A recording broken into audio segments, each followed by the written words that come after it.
रमज़ान के 24वें दिन में स्वागत है मेरे भाइयों। तो आज मेरा बेस्ट फ्रेंड आ जाता है मुझसे मिलने के लिए, जो कि मेरा बचपन का फ्रेंड है ये।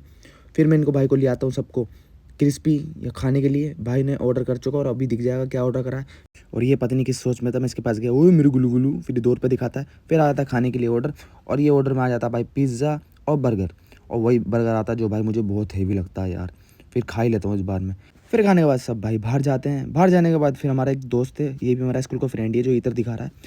फिर इधर देखने के बाद चले आते हैं हम फ़िश और चिकन टिक्का खाने के लिए। ये जो भाई लोग खड़े हैं ऑर्डर कर ही रहे हैं ये। ऑर्डर करने के बाद आ जाता है खाना। फिर खाने के बाद सोचते हैं कुछ मीठा हो जाए, फिर आ जाते हैं फालूदे वाले के पास। भाई एक होता पेट भरना, इन्होंने मेरा गले तक भर दिया, और ये और खिलाएंगे ज़बरदस्ती मेरे को यार, इतना मना करने के बाद भी। फिर भाई से फाइनली ये खाने के बाद फिर निकल जाते हैं हम जाफराबाद का टहलने के लिए। ये रोड दिख ही रहा होगा जाफराबाद का, बिल्कुल सन्नाटा हो गया क्योंकि शहरी का टाइम हो चुका है। फिर भाई लोग निकल जाते हैं घर के लिए और मैं निकल जाता हूँ नमाज़ के लिए उसी रास्ते से। फिर दिखाता हूँ मैं अपने आप को ही। फिर उसके बाद अपना मस्जिद पहुँचता हूँ। मस्जिद पहुँचने के बाद नमाज़ पढ़ने के बाद बाहर आता हूँ, अपने जाफराबाद का रोड दिखाता हूँ। फिर उठ जाता हूँ सुबह के 1:30 बजे, सॉरी दोपहर के।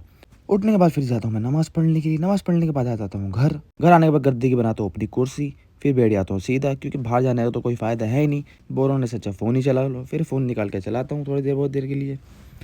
चलाते चलाते काफ़ी टाइम हो जाता है। फिर हो जाता है नमाज़ का टाइम। नमाज़ पढ़ने के लिए जाता हूँ। नमाज़ पढ़ के फिर घर आ जाता हूँ। घर आने के बाद रोज़े का टाइम हो जाता है। फिर रोज़ा खोलने के बाद फिर जाता हूँ नमाज़ पढ़ने के लिए। नमाज़ पढ़ने के बाद आज का तुम्हारे भाई का कुछ दिन ऐसा गया। तो फॉलो, लाइक, कमेंट, शेयर करना बिल्कुल। Love you all, bye.